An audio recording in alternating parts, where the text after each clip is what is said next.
Olá pessoal, tudo bem? Bem, nós vamos dar continuidade à nossa aula sobre os biomas. Então, você lembra que nós temos grandes biomas no Brasil. Então, nós temos aqui a região da Amazônia, a região de Cerrado, a região de Caatinga, Mata Atlântica, Pantanal e Pampa. Na aula de ontem nós já começamos falando um pouquinho sobre esses biomas. Então nós já falamos um pouco sobre a Amazônia, já falamos um pouco sobre o Cerrado e falamos um pouco sobre a Caatinga. Então, nós vamos continuar essa nossa conversa, essa nossa viagem sobre os biomas, partindo para outros biomas. Então, já que nós falamos de alguns biomas ontem, é importante lembrar que esses grandes biomas do Brasil, eles estão tendo um grande desmatamento, infelizmente. Boa parte desses biomas estão sendo depredados. Para vocês terem uma ideia, a Amazônia, já cerca de 20% da Amazônia já foi derrubada. Mata Atlântica é muito triste, mas cerca de 92% de toda a Mata Atlântica também já foi derrubada. A Caatinga, cerca de 60%, o Cerrado, cerca de 50%, Pantanal, 15% e Pampa, 54%. Lembrando da aula de ontem que nós falamos do hotspot, quer dizer, que existe nessas áreas. Então você pega, por exemplo, o Cerrado Nosso, que é um grande hotspot, a Mata Atlântica também, onde nós temos espécies endêmicas, espécies que existem apenas ali em grande quantidade. A destruição desses ambientes, a destruição desses biomas pode levar, no futuro muito breve, à extinção de uma série de espécies. Espécies que são super importantes para a natureza, e espécies que podem ser, inclusive, importantes para nós homens. Espécies que podem, por exemplo, ou poderiam, né, caso elas sejam extintas, poderiam ser utilizadas para a cura de doenças, para resolução de problemas ambientais. Então, quando eu olho nesse mapa aqui, eu consigo ver que existem tentativas de preservação a partir da criação de áreas protegidas. Então, nós temos áreas protegidas no Brasil todo, onde essas florestas, esses campos, essas áreas e biomas são protegidos. Agora, é possível sim entender que nós temos ainda um número de áreas de preservação muito menor do que nós deveríamos realmente ter. Mas já é um caminho, então acho que todo caminho deve ser comemorado e nós devemos então batalhar para que isso melhore no futuro. Então, para você ter uma ideia, o Brasil ele tem um consumo muito grande de energia e esse consumo de energia ele tem levado a esse desmatamento. Então, quando você olha aqui, por exemplo, nós vamos ver lá a questão de eletricidade, questão de óleo diesel, gasolina, mas nós temos também, olha aqui, uma região muito grande voltada ainda para queima de madeira. E isso leva para a gente, como a gente falou, não só a perda da biodiversidade, mas problemas como falta de água, alterações no clima, quando estamos agora na questão de energia, então futuramente também problemas na produção de energia. Bem, e como vocês já ouviram falar muito, né, o problema de aquecimento global também tem uma relação direta com essa questão toda de desmatamento, com essa questão toda de alteração desses grandes biomas. Então, até ao mesmo tempo que a gente fala que a Terra está aquecendo, então imagine, por exemplo, o que pode acontecer no ano de 2100 nos nossos polos. Então, apesar de se aparecer aqui como uma charge, uma ideia de algo meio engraçado, é muito triste pensar que no futuro nós podemos ter uma perda de biodiversidade cada vez maior devido à ação do homem. Então, quando eu entro nessa ideia, eu tenho que começar a pensar em soluções. E não existe melhor solução para a questão ambiental do que conhecer o meio ambiente. Então, vamos conhecer um pouquinho da Mata Atlântica. Então, vejam, vocês podem observar por essa imagem que a Mata Atlântica ela é uma mata muito mais fechada.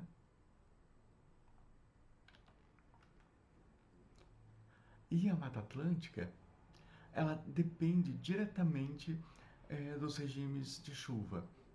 Então, ela tem uma relação direta com o Atlântico evapora, essa água forma nuvens, então mantém uma umidade grande na Mata Atlântica, que permite com que a Mata Atlântica exista com essa exuberância gigantesca.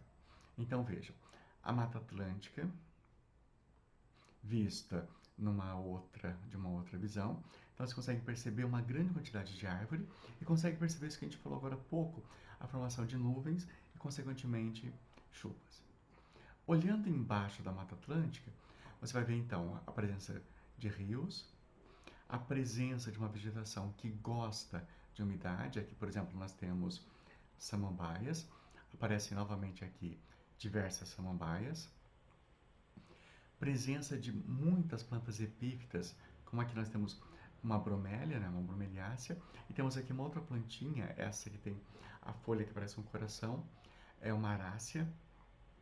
São famílias super importantes de epífitas da Mata Atlântica. Epífitas são plantas que moram em cima de outra árvore, mas que não causam nenhum prejuízo para essa árvore. A palavra epífita, epi significa em cima, fita planta, quer dizer, ela mora em cima da planta, mas não é uma planta parasita, quer dizer, ela não provoca nenhum tipo de dano.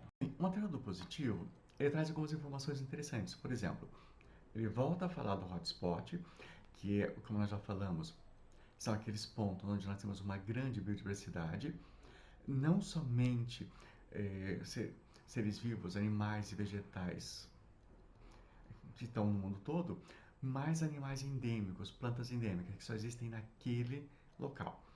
Como nós já falamos, infelizmente, existe apenas uma pequena parcela da área original, cerca de 92% da Mata Atlântica já foi derrubada.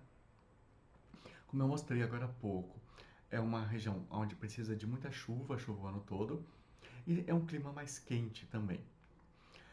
Como a Mata Atlântica ela tem uma variação muito grande, ela pode ter algumas subdivisões. Ela pode ser chamada de floresta ombrófila densa, que seria a mata mesmo aquela próxima, por exemplo, da Serra do Mar. A mista, que seria com araucária, restinga e manguezal. Então, essa é uma classificação feita pela apostila de vocês. E nós vamos dar uma olhada agora em pequenos vídeos sobre cada uma dessas áreas. Então, vamos viajar um pouquinho a partir desse vídeo.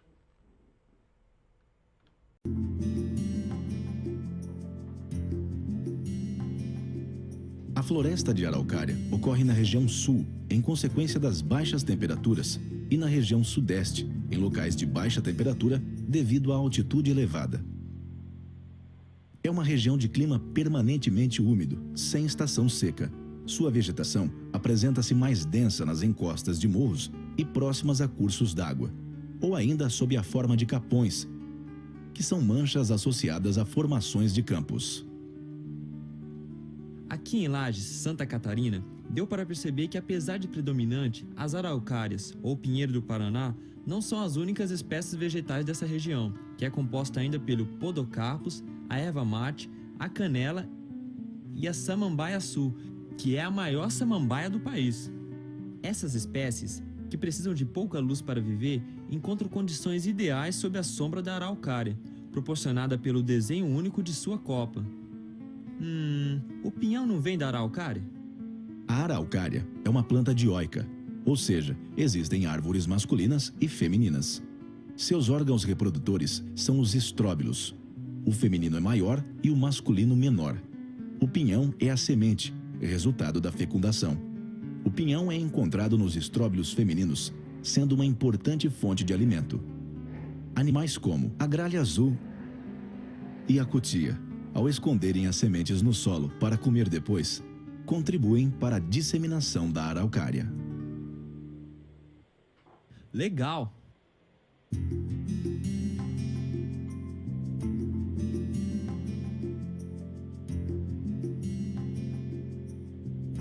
O Cerrado ocupava originalmente todo o Planalto Central. Parte de Minas Gerais, São Paulo, Bahia, Maranhão, Piauí, além de manchas menores na Floresta Amazônica e Paraná. É uma região de clima tropical, com uma estação seca bem definida, que cria condições para a ocorrência de fogo.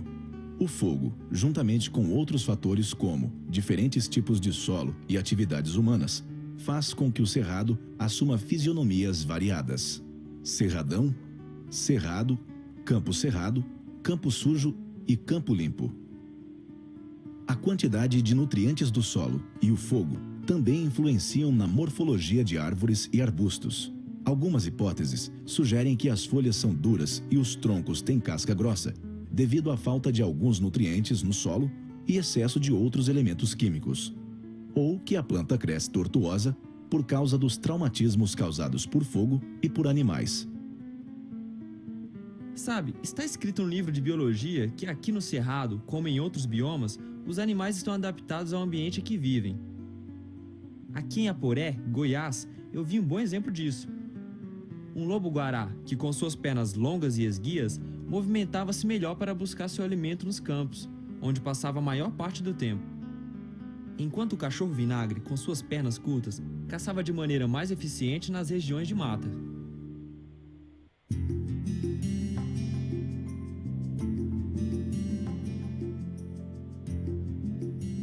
A Mata Atlântica ocorria originalmente nos estados do Piauí, Rio Grande do Norte, Paraíba, Pernambuco, Alagoas, Sergipe, Bahia, Minas Gerais, Espírito Santo, Rio de Janeiro, São Paulo, Mato Grosso do Sul, Goiás, Paraná, Santa Catarina e Rio Grande do Sul.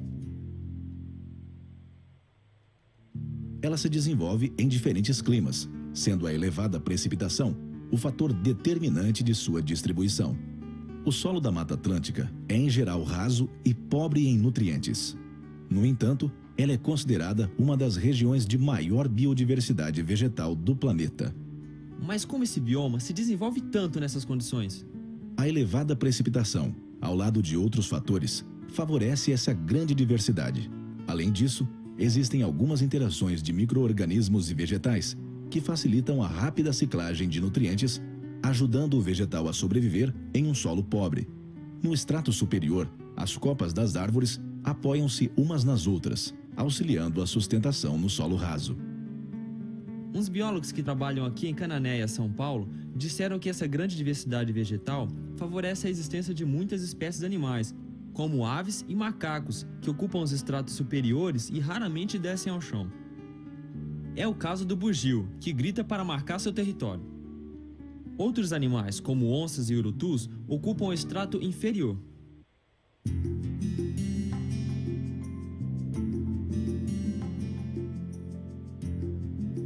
Os biomas costeiros são encontrados ao longo do litoral do Brasil e seus ambientes mais representativos são os mangues e as restingas. Apesar de serem muito diferentes, ambos são influenciados pela salinidade do mar. Os manguezais vão do Amapá a Santa Catarina, ocorrendo em alguns locais onde a água do mar inunda periodicamente o leito dos rios, formando um ambiente salobro. O solo dos mangues é lodoso, com alto teor de sal, grande quantidade de matéria orgânica e pouco oxigenado. Olhando para a vegetação, dá para notar adaptações especiais nas raízes e caules, para ajudar na fixação e respiração, e nas folhas, para eliminar o excesso de sal. Eu vi caranguejos escavando suas tocas, ajudando a oxigenar o solo. Vi também muitos peixes e camarões usando o mangue para desovar e muitas aves querendo comê-los. As restingas vão do Pará ao Rio Grande do Sul. São regiões de transição entre a Mata Atlântica ou Amazônica e suas respectivas praias. O solo é arenoso, retendo pouca água, pobre em nutrientes e com alta concentração de sal, que vai diminuindo em direção à mata. Aqui as plantas possuem raízes extensas e superficiais que as fixam no solo e aumentam a área de absorção de água. Os animais daqui, devido à variação entre mata, restinga e praia, alojam-se no ambiente em que melhor sobrevivem.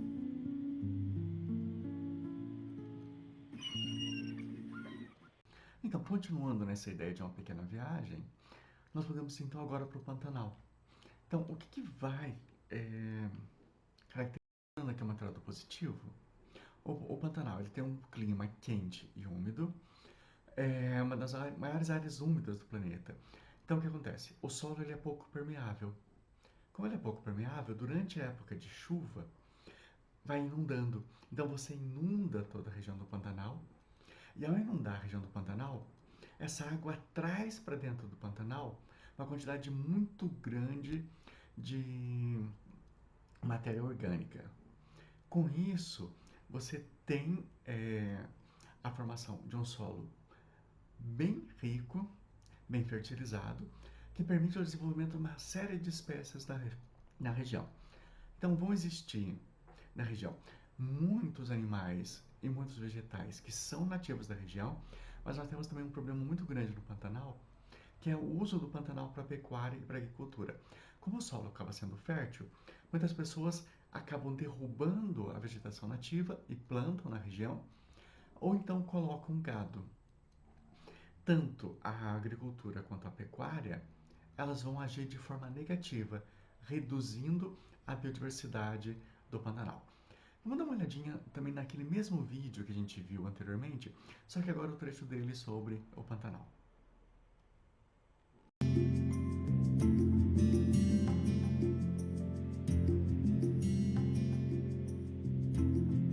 O Pantanal situa-se no Mato Grosso e Mato Grosso do Sul, estendendo-se por países vizinhos como a Bolívia e o Paraguai. Possui clima com estações de chuva e seca bem demarcadas. Nos meses de outubro a março, o rio Paraguai e seus afluentes transbordam, deixando o Pantanal alagado e fertilizando a terra pela deposição de argila, silt e detritos orgânicos. As águas baixam a partir de abril e o solo torna-se seco novamente. A flora e a fauna do Pantanal são influenciadas pelo Cerrado, pela Amazônia e pelos campos sulinos. A vegetação é influenciada pelo tipo de solo, pelo relevo e pelas inundações. Desta forma, misturam-se plantas de cerrado e floresta amazônica, com plantas de regiões alagadas e outras de regiões muito secas. Assim, não deve ser considerado um pântano, como pode ser observado em Cáceres, no Mato Grosso, e em Miranda, no Mato Grosso do Sul. A abundância de vegetais terrestres, aquáticos e de peixes atraem animais de regiões que o cercam.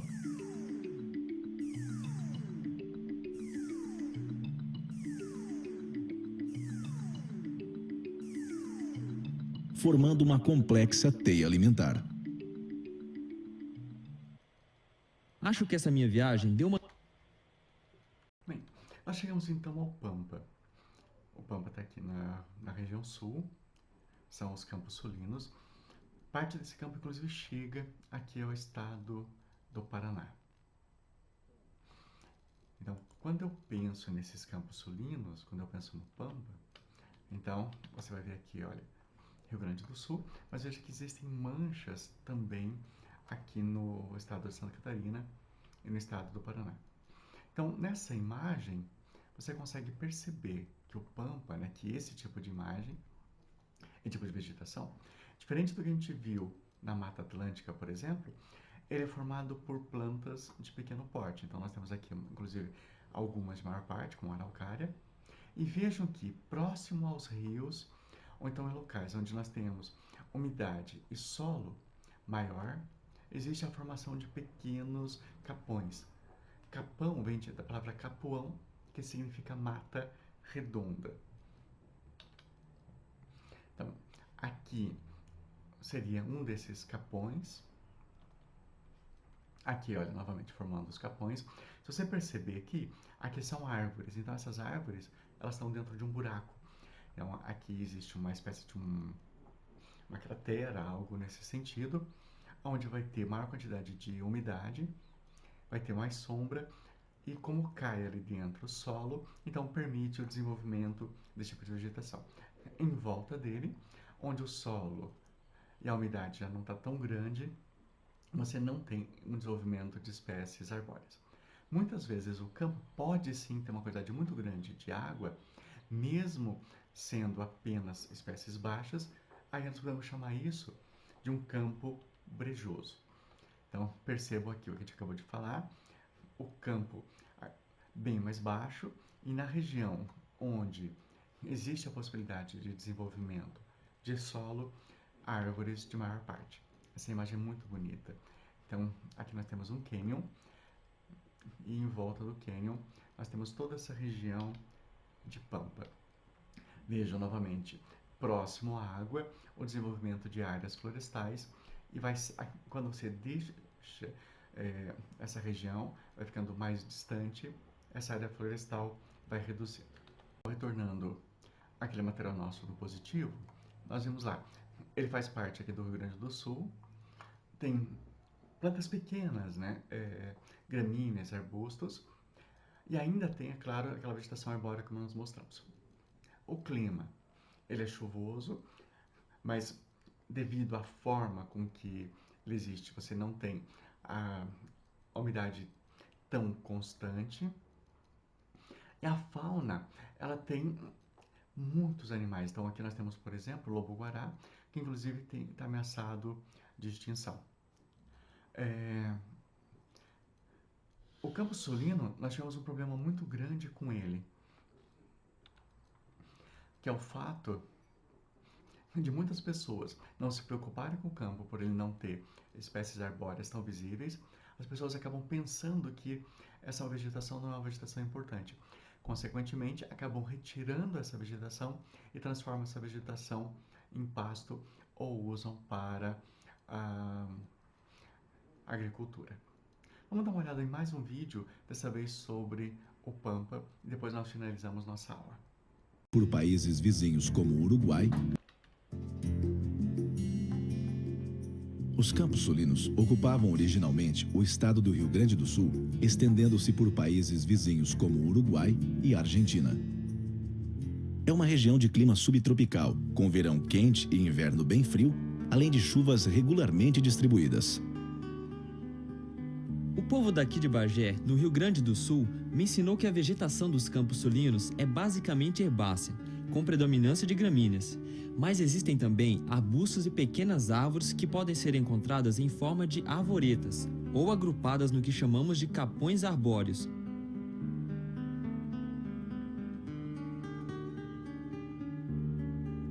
Nos campos sulinos vivem mamíferos como o tatu-galinha e o cachorro do mato. O cachorro do mato pode se alimentar de aves como a perdiz e até mesmo um pica-pau, porém não consegue caçar um gavião e muito menos uma ema.